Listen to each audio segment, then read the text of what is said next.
Trump has been disloyal to the United States, totally disloyal to the United States. He cheated on the United States with a foreign power.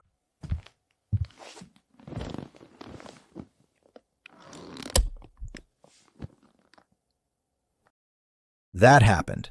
That is the man who campaigned with Donald Trump, spoke at the Republican National Convention, and defended Republicans for 35 years, now saying the sitting president cheated on America with a foreign country.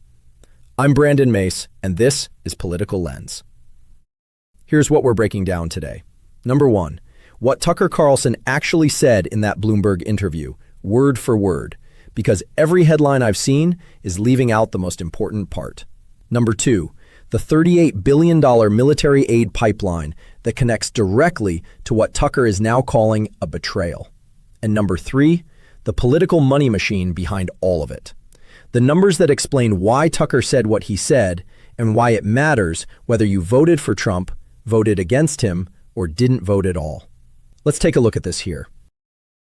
Trump allowed the U.S. government to be completely steered by this tiny little country in the Middle East, Israel, to our great detriment. And I watched it happen. The reality is, Tucker Carlson didn't just criticize Trump's foreign policy. He named the country. He named the mechanism. Israel steered the United States into a war with Iran, and Trump let it happen. Now, the context here matters. Tucker wasn't some outside critic lobbing bombs from the sidelines. This was Donald Trump's most influential media ally. He campaigned with him in 2024. He spoke at the RNC on the final night. He was inside the White House, by his own account, 3 times in the month before the February 28th strikes on Iran began. And here's what Tucker told Bloomberg he said directly to Trump's face. I said, you're getting led around by the nose by Israel. Everyone can see it. And when Trump did it anyway, Tucker walked. He hasn't spoken to the president since late February. In plain English, the most prominent conservative voice in America just told the world that the president of the United States takes orders from a foreign government. And the part every mainstream headline is skipping? He's not wrong about the mechanics. Here's where it gets interesting. When the Bloomberg interviewer pushed back, isn't the more honest thing to hold Trump fully accountable? Tucker didn't back down. He said, and I'm quoting, "It's his fault. He's the U.S. president, and a huge part of the job is resisting pressure from outside forces. And he didn't, so he's weak." It's his fault. He's the U.S. president. And a huge part of the job is resisting pressure from outside forces. And he didn't, so he's weak. Think about what that means. The man who helped elect Donald Trump is now telling the world he is weak, and specifically, too weak to resist pressure from Israel. So let's talk about why Tucker believes Israel has that kind of leverage. The United States currently provides Israel with $3.8 billion per year in military aid under a 10-year memorandum of understanding signed back in 2016 under President Obama. That is $38 billion over the life of the deal, which runs through 2028. This is not discretionary foreign aid that Congress debates every year. This is locked-in, legally obligated military financing. $33 billion of it is foreign military financing, which means Israel uses that money to buy American weapons. The other $5 billion covers missile defense systems, Iron Dome, David Sling, Arrow.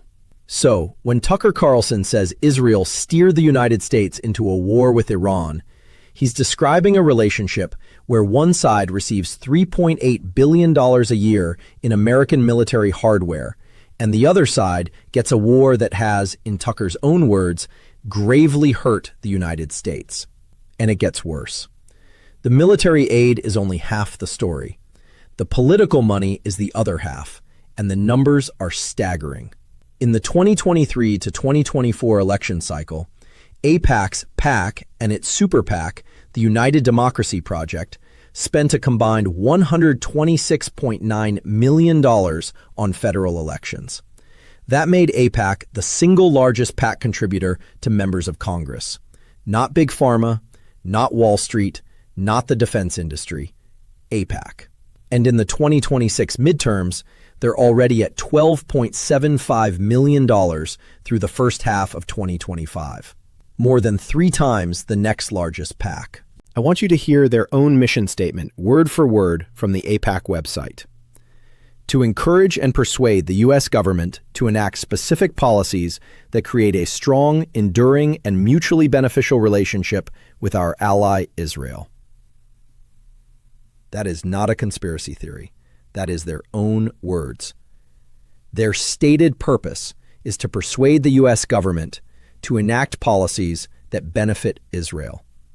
And the scope of this operation goes beyond direct donations. AIPAC operates a network of affiliated groups: the United Democracy Project Super PAC, Article 1 PAC, and shell PACs like Elect Chicago Women and Affordable Chicago Now, that collectively poured more than $100 million into the 2026 cycle before a single vote was cast. A sludge investigation found that $45.2 million of AIPAC's 2024 spending went directly to the campaigns of members of the new Congress, the very people voting on military aid to Israel. This is bigger than one interview and bigger than one split between two men. Check this out. Every Republican, I think except Massey, voted to merge the U.S. military with the IDF yesterday. So that means every Republican commits treason in public?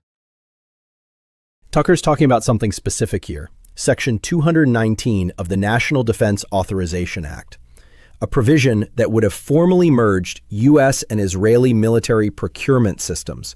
Not coordination, not alliance, merger. It would give Israel legal leverage over American defense manufacturing. The provision failed, and the reason it failed is instructive. Democratic primary voters in New York City just unseated 3 AIPAC-backed incumbents, Democratic socialists. Members of Congress watched those primaries, and for the first time in years, some of them were afraid of their own voters on this issue.